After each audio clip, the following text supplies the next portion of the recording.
Unnamed Lands by Walt Whitman. Nations 10,000 years before these states, and many times 10,000 years before these states. Garner'd clusters of ages, that men and women like us grew up and traveled their course, and passed on. What vast built cities, what orderly republics, what pastoral tribes and nomads. What histories, rulers, heroes, perhaps transcending all others. What laws, customs, wealth, arts, traditions. What sort of marriage, what costumes, what physiology and phrenology. What of liberty and slavery among them. What they thought of death and the soul.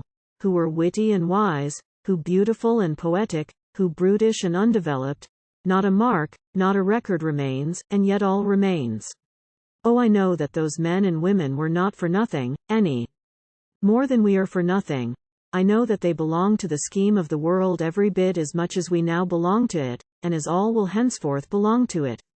Afar they stand, yet near to me they stand, some with oval countenances, learned and calm, some naked and savage, some like huge collections of insects, some intense, herdsmen, patriarchs, tribes, horsemen, some prowling through woods, some living peaceably on farms, laboring, reaping, filling barns, some traversing paved avenues, amid temples, palaces, factories, libraries, shows, courts, theaters, wonderful monuments.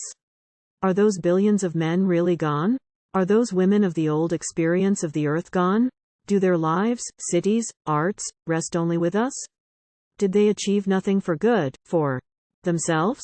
I believe of all those billions of men and women that filled the unnamed lands, everyone exists this hour, here or elsewhere, invisible to us, in exact proportion to what he or she grew from in life, and out of what he or she did, felt, became, loved, sinned, in life.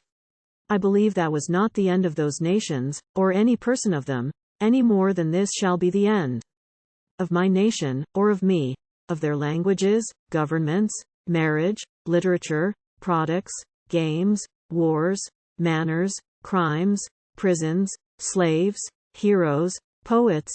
I suspect their results curiously await in the yet unseen world, counterparts of what accrued to them in the seen world. I suspect I shall meet them there, I suspect I shall there find each old particular of those unnamed lands.